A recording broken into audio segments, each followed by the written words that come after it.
This is a scene of the container ship Dali undergoing repairs at the Fujian Huadong Shipyard in China. Earlier, on the 26th of March 2024, a power failure aboard the vessel caused it to drift uncontrollably, eventually crashing into the key bridge, tragically killing 6 workers and causing economic damages worth billions of dollars.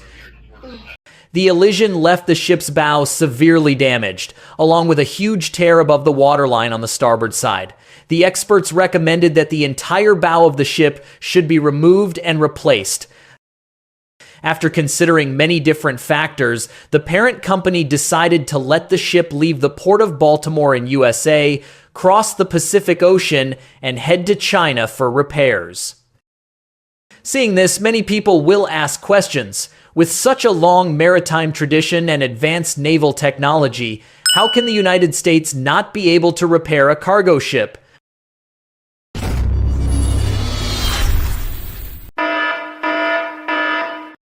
It's not just the Dali. Another giant ship that might be familiar to you is the Ever Given.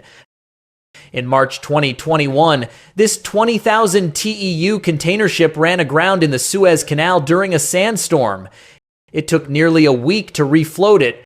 During that time, over 300 vessels were stuck on either side of the canal, disrupting global trade. The grounding caused severe damage, especially to the bow. The ship's owner, Shoei Kisen, a Japanese shipping company, also chose to send it to Qingdao Beihai Shipbuilding in China for repairs, despite Japan being a country with a highly developed shipbuilding industry. All of the above decisions are not coincidences, but an optimal choice for the following reasons. 1. The United States commercial shipbuilding industry is in severe decline. At its peak, the United States shipbuilding industry employed 4 million workers and could produce over 4,000 merchant ships and 1,500 warships annually. However, the so-called peak period was only focused on World War II. After the war, with the rise of shipbuilding in Europe, Japan, and South Korea, the number of United States shipbuilding orders dropped sharply and the industry began a decline. For example, in 1980, Japan delivered more than 100 merchant ships, while the United States delivered only 20. By 2003, the United States accounted for only 0.2% of global merchant ship orders. The boom in United States commercial shipping in the 1940 seconds was due to war and substantial subsidies. When these factors disappeared, a large number of technical personnel moved to other industries, core technologies gradually faded away, and the entire commercial shipping industry chain began to disintegrate. Today, while United States shipbuilding still exists, the industry is fragile, with serious gaps in personnel, technology, and supply chains. 2. United States shipyards mainly perform warship maintenance. The United States is famous for its large number and variety of warships, but has very few ports for maintenance. Warships require regular cleaning, electronic equipment, calibration, spare parts replacement, system tightness testing, and dynamic blowhole cooling data testing, resulting in more than 2 million maintenance orders per year. United States destroyers undergo major overhauls every 3-4 years, while nuclear submarines and aircraft carriers require overhauls every 4 to 6 years, each lasting 9-12 months. As of 2013, the United States had 7 naval repair facilities, 3 of which were overseas. Clearly, the remaining 4 in the United States cannot handle the volume of naval vessels. Therefore, more than 70 civilian ship repair yards in the United States also undertake the maintenance and upkeep of warships, accounting for about 36% of the Navy's ship repair volume. In other words, United States warships often occupy civilian yards, leaving little time for commercial ship repairs. 3. China's shipbuilding industry is too strong. How impressive is China's shipbuilding industry? China has 6 of the world's top 10 shipyards, including New Times, Hudong Zhonghua, New Yangtze, Hengli, Dalian Shipbuilding, Waigao Chao. In addition, the next names in the ranking are all from China.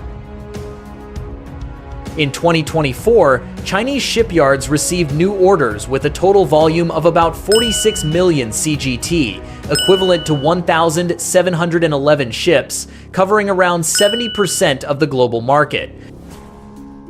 Beyond volume, China is expanding into complex and modern ship segments as container ships, supertankers, bulk carriers, specialized ships, LNG carriers, chemical carriers, and even large cruise ships. Chinese shipbuilding boasts landmark projects, 300,000-ton floating storage and push ships, LNG carriers with breakthroughs in Mark III and No, 96 fuel tank technology, and luxury cruise ships like Ida Module with 25 engines.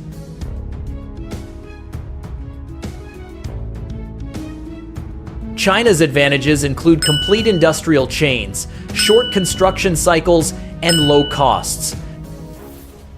For example, the cost of building a 300,000-ton cargo ship in China is $30 million lower than that of Japan and South Korea. In general, China's shipbuilding costs are 10% to 15% lower than that of Japan and South Korea. 4. China's ship repair speed is very fast. A 180,000-ton cargo ship traveling between Brazil and China can net over $15,000 per day after fuel, port fees, and other expenses. A 300,000-ton supertanker traveling from the Middle East to the Far East can earn over $50,000 per day. This shows that each additional day of repair for a large cargo ship can cause tens of thousands of US dollars in damage. Therefore, ship repair must focus on both quality and speed. China has more than 100,000 high-level welders with a welding automation rate of up to 45% and low maintenance costs. In addition, with continuous technological breakthroughs, the maintenance speed is also very fast. For example, a 10,000-ton vessel can now be repaired in just 4 days. And now, you must have understood that even if a cargo ship has a problem in US waters, it may have to wait 6 to 12 months for repairs in the US, because the warship takes up most of the repair time. Add to that the repair time, and even without taking into account the technical aspects, the time cost alone is enough to give ship owners a headache. And before we wrap up, let's take a look at the following footage to see why China today stands as the world's #1 powerhouse in commercial shipbuilding.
Okay, China's shipyards have become the go-to choice for a reason, proving that in today's global shipping industry, time truly is money, and only the most capable hands can keep the world's trade moving smoothly. If you enjoyed the video, don't forget to like, subscribe, and share your thoughts in the comments below. We've got more wild water action coming your way soon, so stay tuned. Catch you in the next one. Bye.